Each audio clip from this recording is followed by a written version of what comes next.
Hi guys, it's me, Jizzle Limstein again, and for this final video that I will be dedicating to Asian History Month for the year 2025, I shall start this off with a very famous quote in a very famous movie.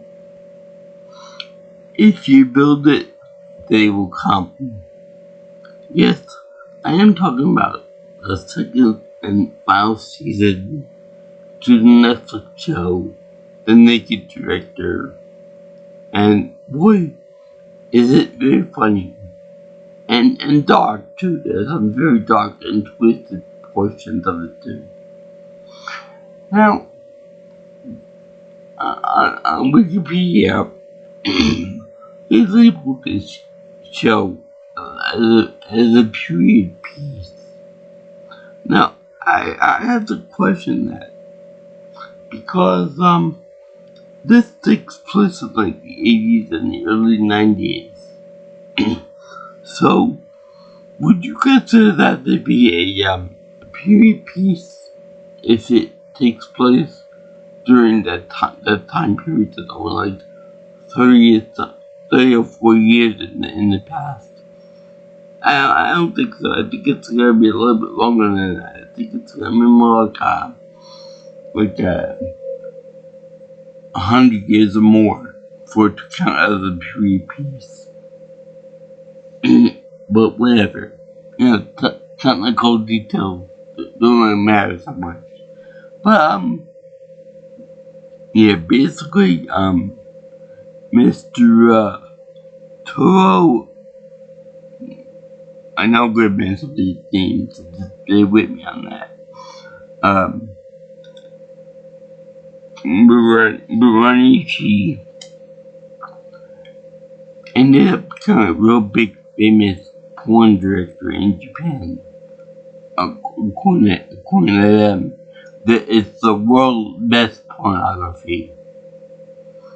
Which, yeah, I'm just gonna leave it at that. Whether you agree with it or not, that's a story. But, yeah, they shouldn't be high up on their own films in that regard. But, he basically found the star, Karuki, or as the street name is known, Megumi Tahira. And I think, if I remember right, in the first season, he took her virginity away from her too. So there was that. But it became like a real big duo, a power couple, if you will. Like most movies that saw her also him having sex for her. Some in very funny ways. Some of them were very hardcore. I mean, I don't know. I never personally thought that were well. From what I've seen on the Netflix show, they were pretty popular and they were pretty big. They got into the Blue Diamond. They started the Blue Diamond Entertainment media thing. So that was very, very big for them, and they expanded upon that by having more makeup artists, more performers, more actresses, and such and such. Unfortunately, he ended up getting a little too big for his britches because he turned out to be a real asshole in many regards. More of a stereotypical term for someone like this. Now, I'll get to that in a minute, right when I talk about the dark aspects of it. But for right now, let me just talk about the more comedic things of it. Okay, they're getting very big into the porn industry, obviously. So, the next best thing would be to expand into this new thing called internet porn.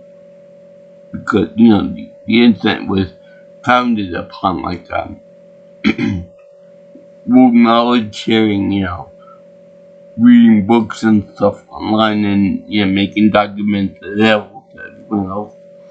But like my friend Michio Kaku said, yes, I did meet the guy once. He couldn't understand what I said, but I bought his book as autograph for it. So there. It's in the book Physically Impossible. And in any case, he said when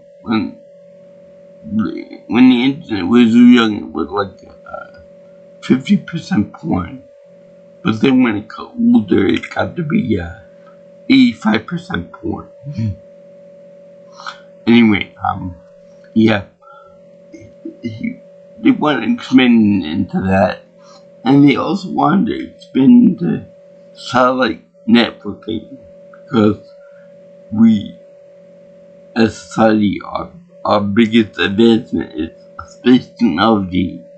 So we have to apply it to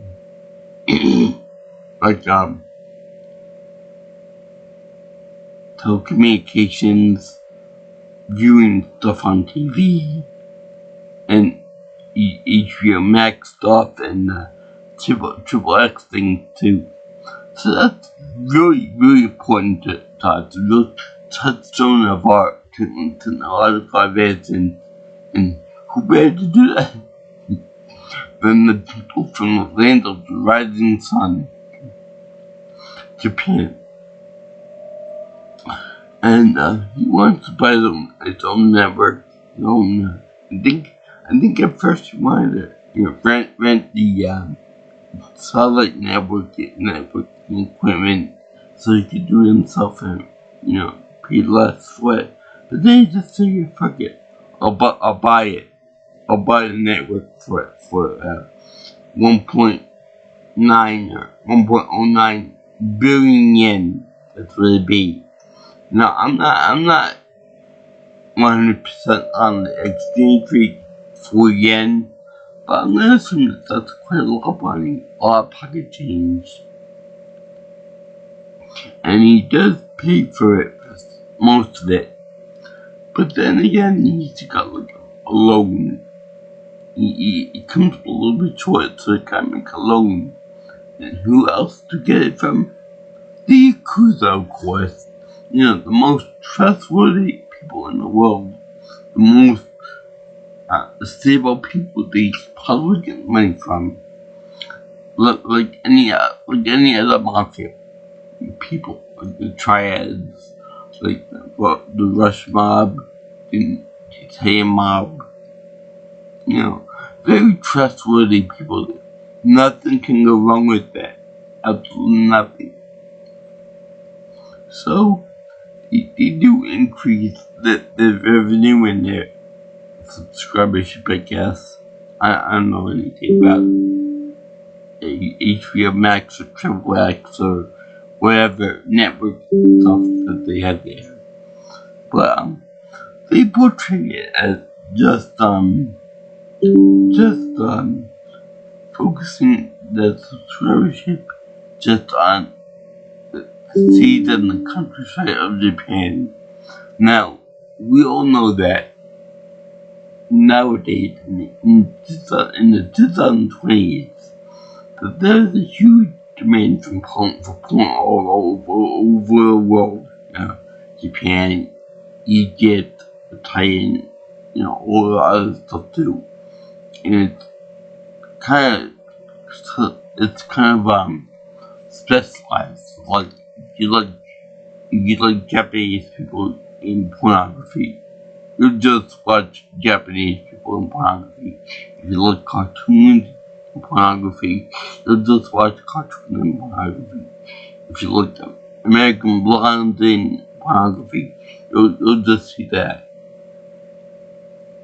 So I feel that I don't know how it was back then, but I feel that it would have been much more prevalent to have more interest in Japanese porn around the world, not just in the countryside of Japan.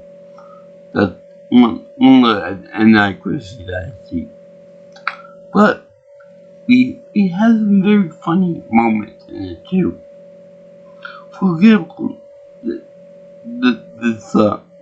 Karugi trying to get a serious type of interview with some reporters and stuff. And it's very hilarious that she ended up doing the interview in front of her own picture, like a big portrait.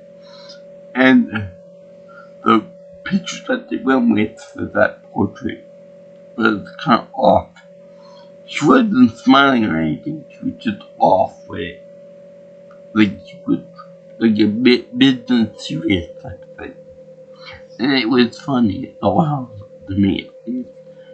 That and the fact that during production they were actually having all the people there making sex sound effects while she's trying to give this interview. It was kind of distracting. It was kind of funny too that she's trying to keep a straight face, which she did. So, yeah, another thing that I found really funny is that while I was editing the pornography, he was actually burping the weasel, if you will, while you were watching it. I don't see how that could be possible, but still, you're doing your job. Then you deal with that kind of stuff on your own time. And let's see here, maybe that could be why he has so many tissues in his garbage in the wastebasket there. But anyway, they also have this one little story billboard type thing where they would like set up a scene with like miniatures and models and stuff right before they actually go out and shoot these things on the camera. And it was funny because they used like miniature rabbits and miniature little figurines like humping each other, and that was really funny to me. They were on like a bridge scene and they were doing that. So that was actually really funny. They looked like a pair of rock'em sock'em robots going at each other. It was so funny. And there are also while they were actually shooting different scenes in the studio, they were actually how should I put this? They were actually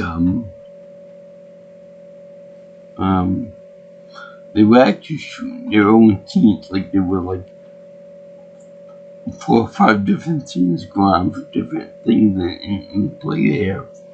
And the scenes were noisy, as you can imagine. But the funny is that you would think that it's a real upon shoot, multiple sound stage type thing, that they would try to cancel each other out with walls and stuff. They went out like open corridors, like open doors that anyone can just get the sound effect for it, and they would interfere with the other recordings and stuff. Also, the thing is that at the end of the movie, when they all go their separate ways, they end up going to one guy becomes a director of his own little company, and he ends up becoming like a small-time producer, and he's actually yelling at directing the people what to do while they're recording their lines and whatnot. So that's kind of funny to me. And of course, there's another part where I'm gonna mention now with the Marvel stuff that's hilarious too. I find hilarious. So in any case, they have this thing where they have where Mr. Miranichi gets a loan from the Yakuza. Now, I'm pretty sure that a bank or somebody else more reputable would do it, but I'm not professional on that. But what I do is that the Yakuza are very hardcore about what they do. And they're very fearful and they're very threatening to people. So, to go to the Yakuza, you have to be very desperate and really, stupid. Because they not only teach you lessons if you cross them, but they will actually screw up your fingers and they'll maim you, they'll disfigure your body if you do something wrong with them. So that was a really bad move on his part. And another thing that he does when he is in charge is that because Miss Karuki is like getting kind of older in the porn industry, she's like he figured, to go with the next new star, Miyuki. And the problem is that she likes to how should I put this? Not only does like the star in these movies and whatnot, but he also likes to try the fresh meat out first. That he gets the first dibs on the new product, if you will. So that's kind of wrong and selfish. Saying that, I get the first pick of the meat, guys. Stay behind, boys. Let a real man show you what to do. Because I'm in charge. I do what I want. If you don't like it, walk. Now, there was also a thing about, and of course, Miss Karuki doesn't like it because she feels kind of shafted. No pun intended on that, but she feels kind of used and kind of not so valuable anymore. Whereas the first one, it was like Mr. M and her were like two peas in the pot. And then they were going to build it together and be special about it. But because he was a little asshole about it, that was the first big asshole move. He took her straight away from her, if you will, and moved on to the next big best thing in some regards. And personally, it probably got to her more than did to him. So he was a real scumbag for that move at first. Let's see here.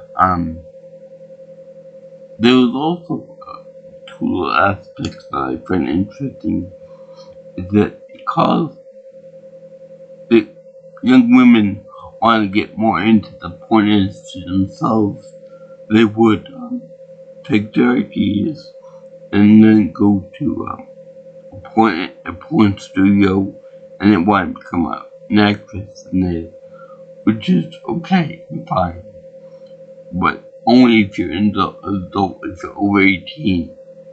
If you're under 18, that's an issue. And it shouldn't be allowed. But people actually do pick their IDs. And they do it. Quite literally. But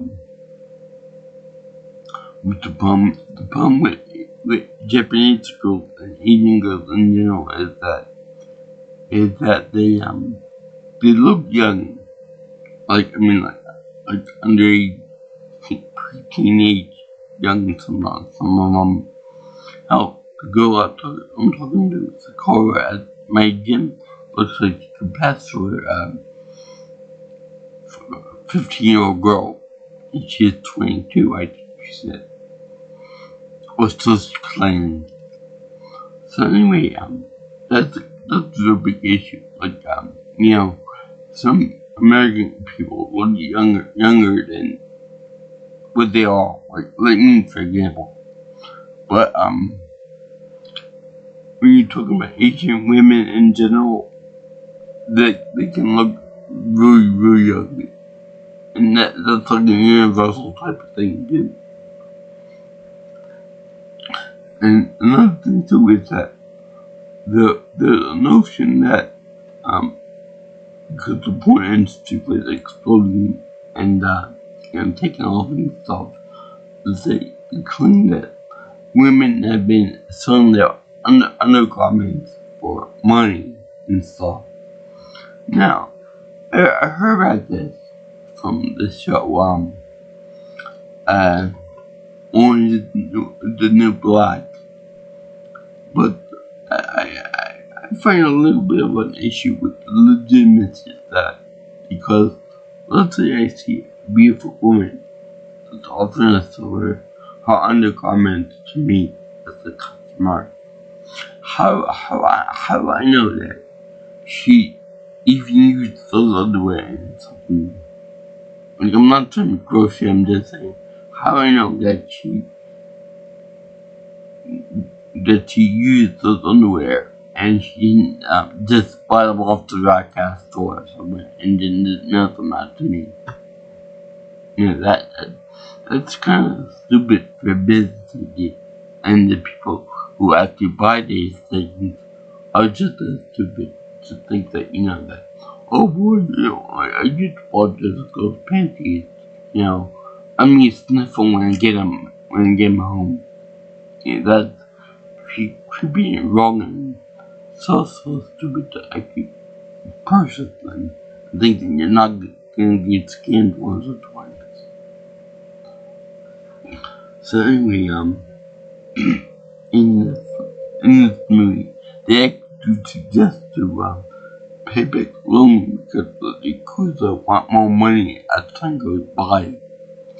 They want the women there to do a striptease for money, a professional striptease, where the professional dancer is sick and tired of all these bimbos and whatnot going there and just making mockery out of her sport of dancing. So because this girl lives and breathes professional dancing. And she says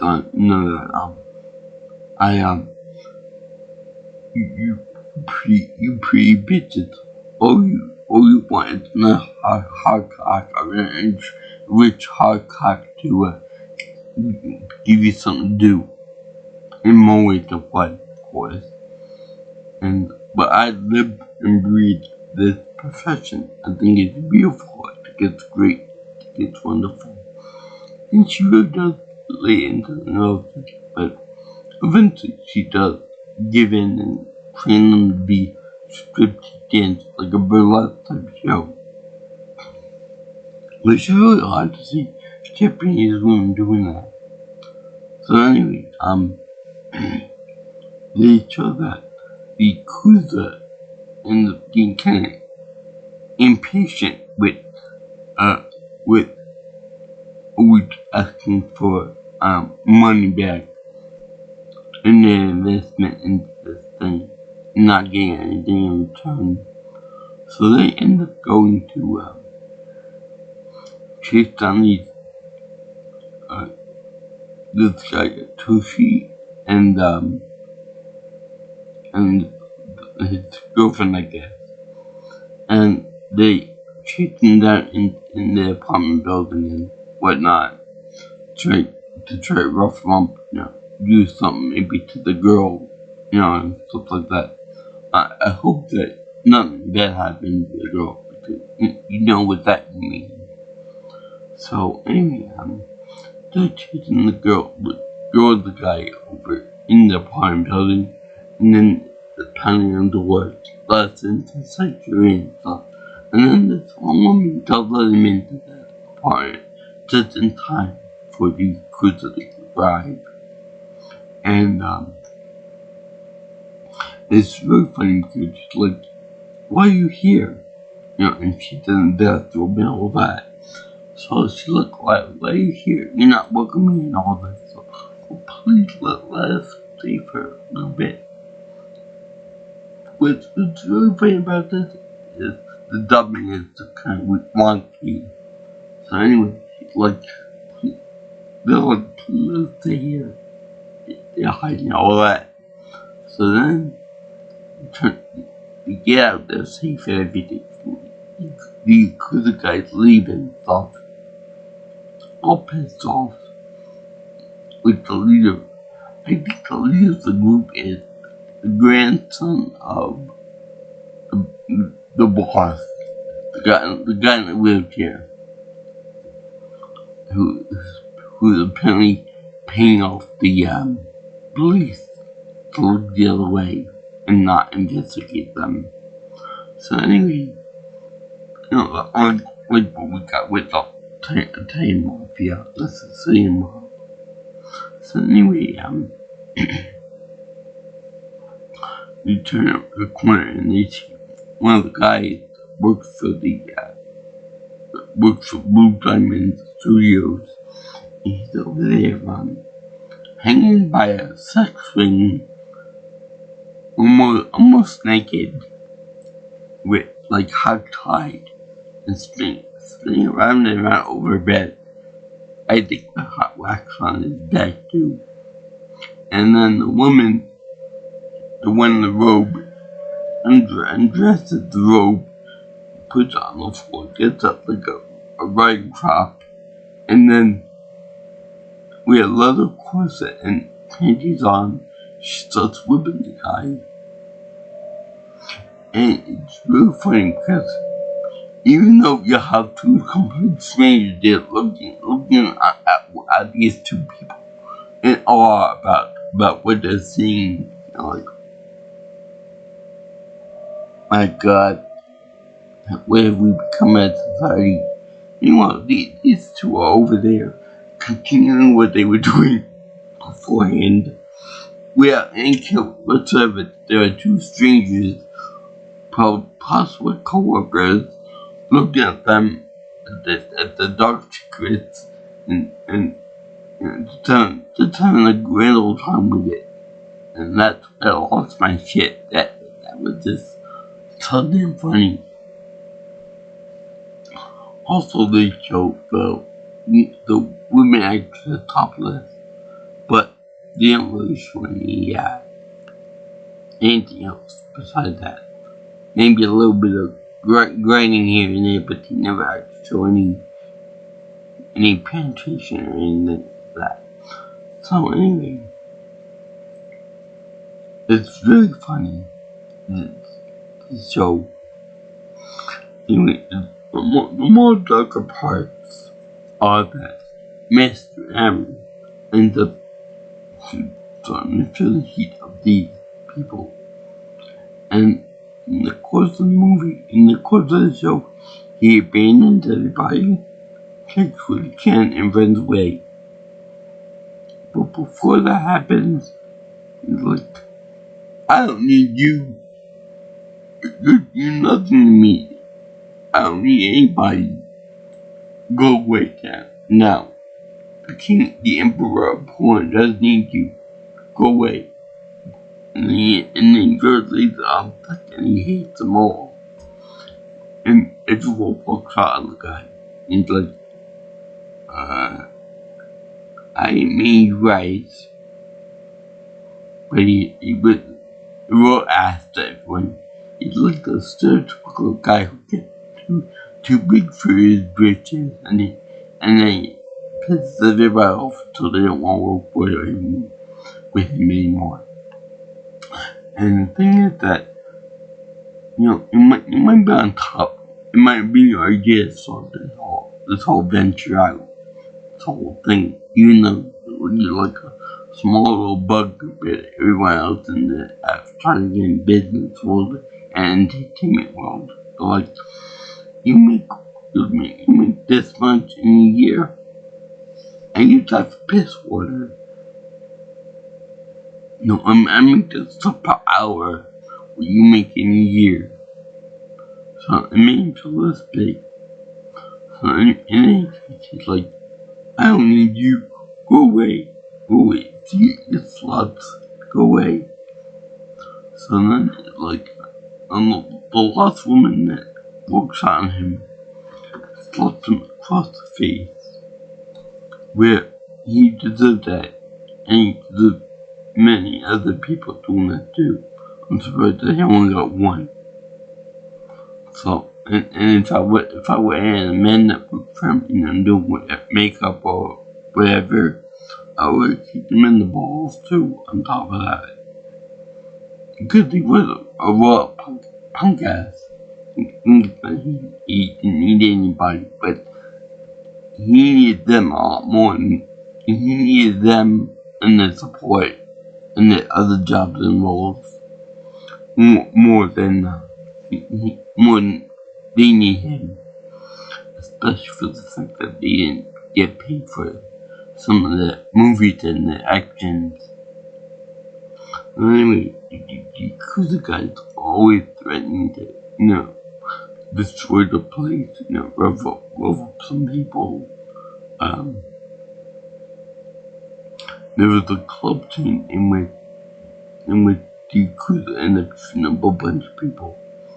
And this guy and this girl managed to escape it. But it's funny because even though everyone died left and right and sideways, the guy ends up grabbing the girl's bag and then escaping with the girl and the bag.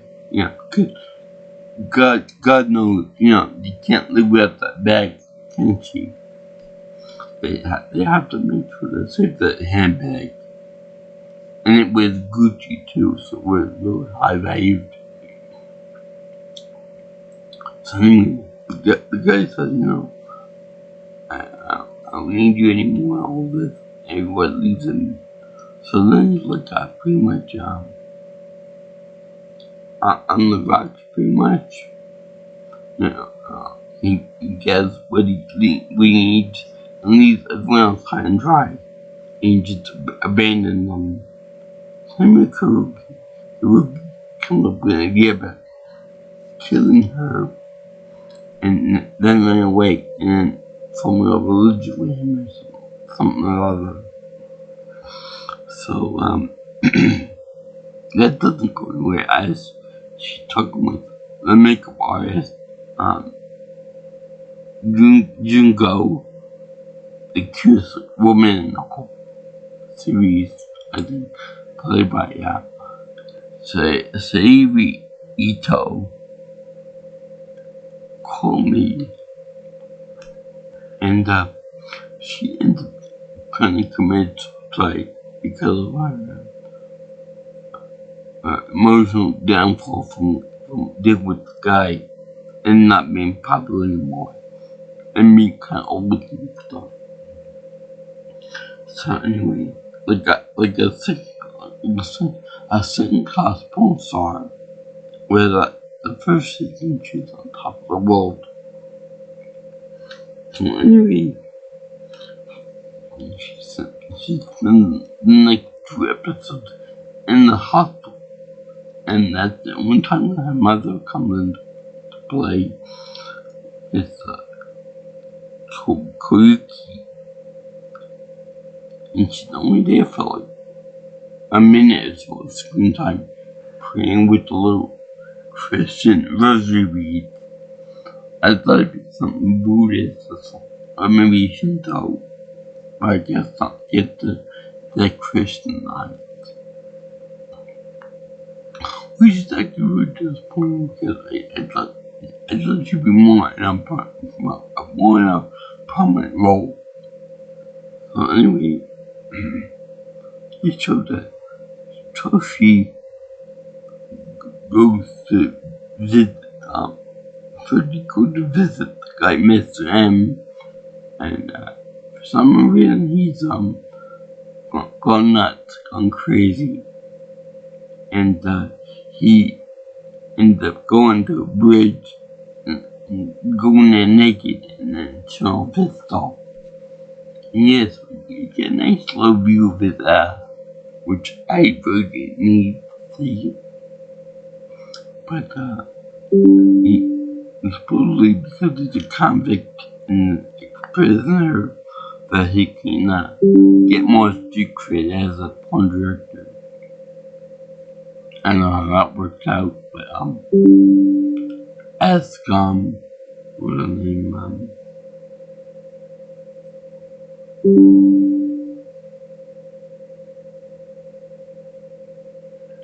there's a porn song now,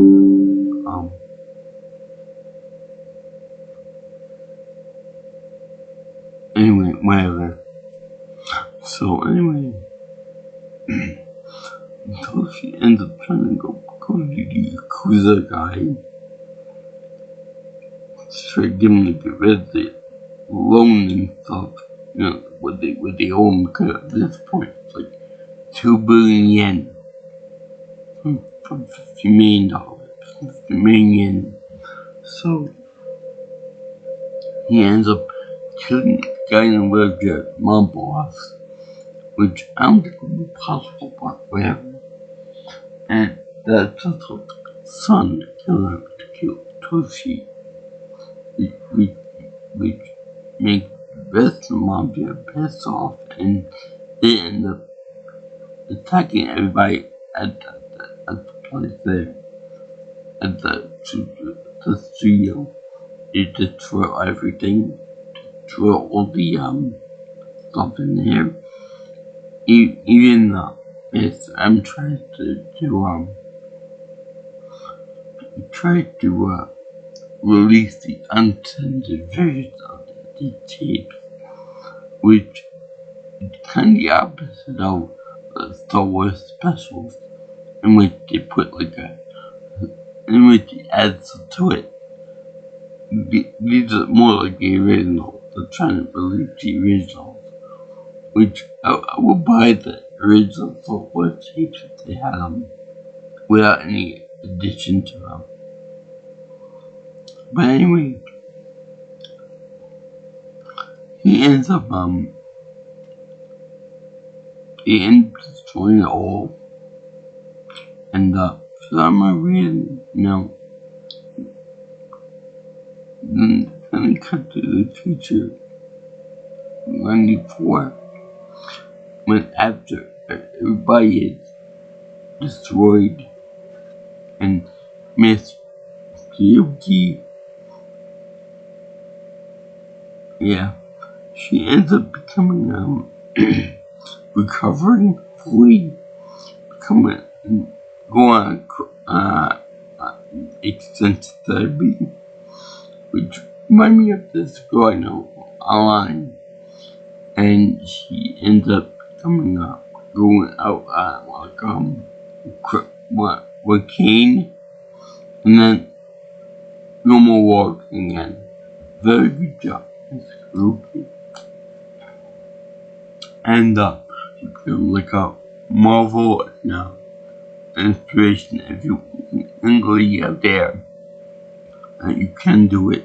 Never underestimate the power of the disabled. And I'll buy it. If you get such extensive neck and head injuries from almost committing suicide, you need to use a cane. You can use a cane for a lot longer than what's presented in the TV special. And some people make their own adult movie studios. That go Junko gets their own studio. Small potatoes, but still make a profit. Same with the other people too, and they're happy.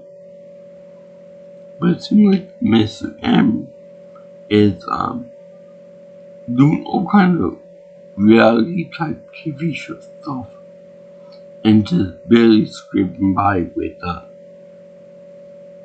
all the merchandise that you got from the Sky Diamond production place, and he tried to do it like trying to hold on to last hope. More or less like a creative person until someone who we work with recognized him in the street and said, "You've fallen so much. I mean, at first you were having sex with the most beautiful women in Japan. Now you get this guy, a homeless bum." And it got to when in '94, when he's with another wannabe porn star, and they show him doing the shock value stuff, like making it in the middle of that famous square in Tokyo that everyone knows and loves. And when the cops try to break it up, he gets away from them and he's in a Playboy outfit, like in the movie Jackass. You remember with a bow tie and with just underwear on and stuff. So he's over there running around half naked and trying to get Chuck Value to try to become somebody again. And then when he pinned to the ground, it's like he puts on a stupid grin like this.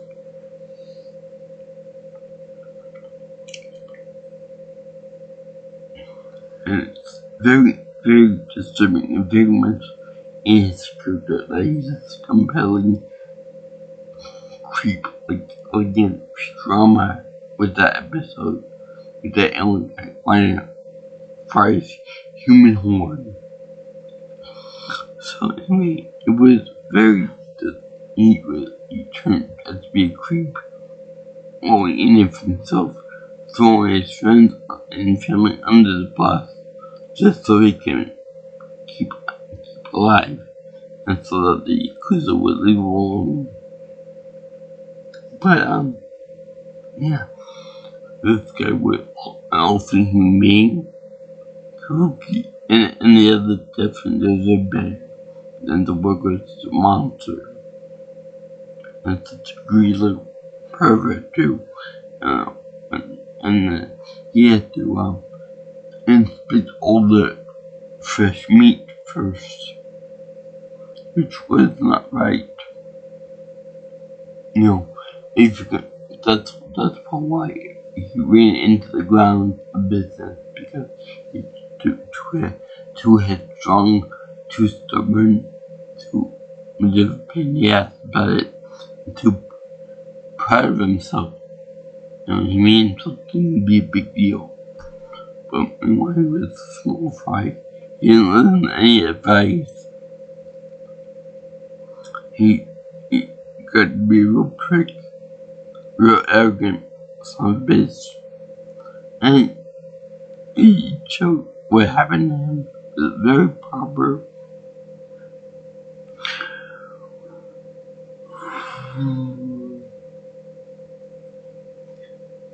But I did seeing the girl doing like a striptease burlesque dance. That was like something special.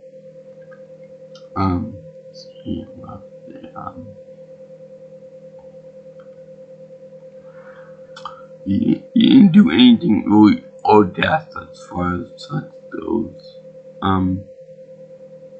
Nothing too exotic.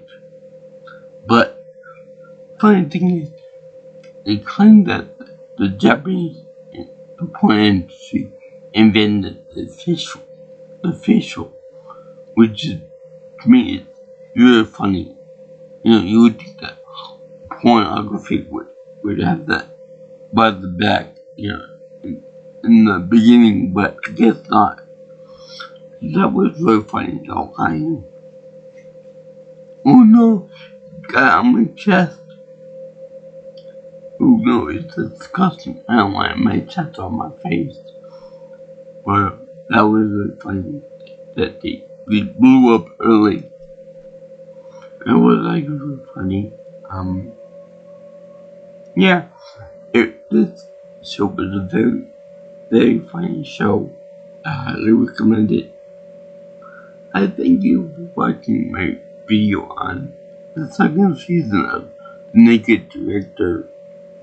As you can see, it was funny, but also has very dark and very human element to it. Just for Mr. M as being a monster and a rude pig and selfish, self-promoting son of a bitch who just cares about his own interests and his own self-preservation against the Japanese mafia. And when he was cornered, he didn't know what to do besides cut and run and leave everyone to think for themselves. I don't know how true this is the real story about what happened, but if this guy was the way he was, he deserves to go to hell. And the guy that played him with him, Takayuki Yamada. Very good job, sir. Very good job. And we like to move this show. I would like to invite you guys to tell me anything else you want me to review from Japan on Netflix. Let's see here. I did this for Asian History Month 2025.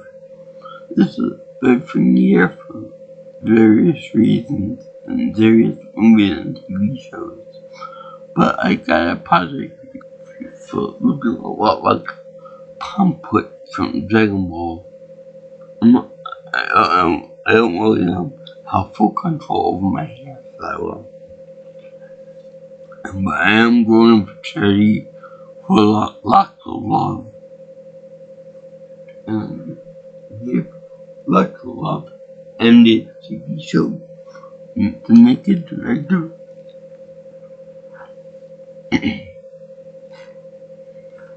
My happy face is overflowed because it was awesome.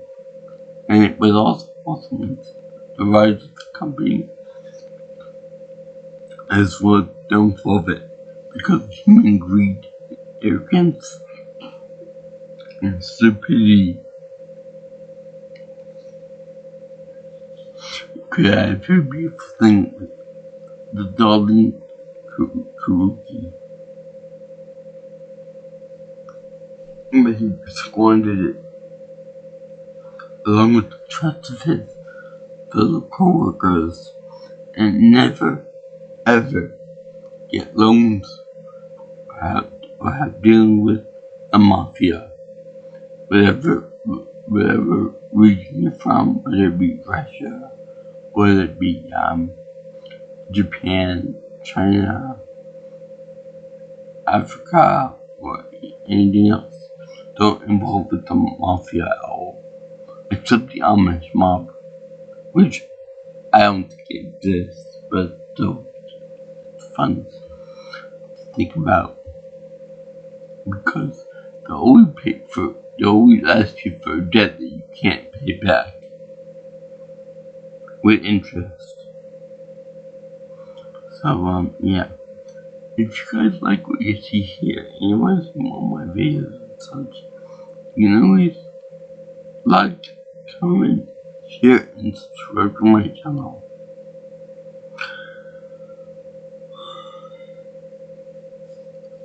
You can also contact me for future information on my other stuff by calling me or texting me at 631-707-3707.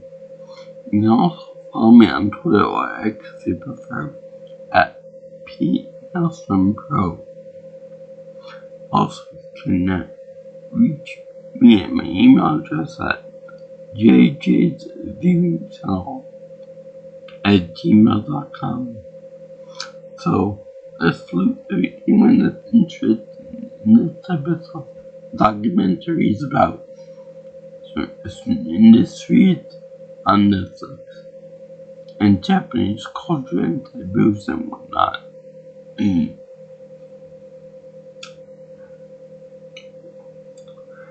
it was really funny having heard them talk about S&M and all this stuff in a very funny context. So, yeah, if you like the sexual humor and all that, this is definitely a show for you. Peace out, and brothers and sisters. I'll see you in the next video. All you girls, guys, and sayonara, aloha, avena, and arrivederci.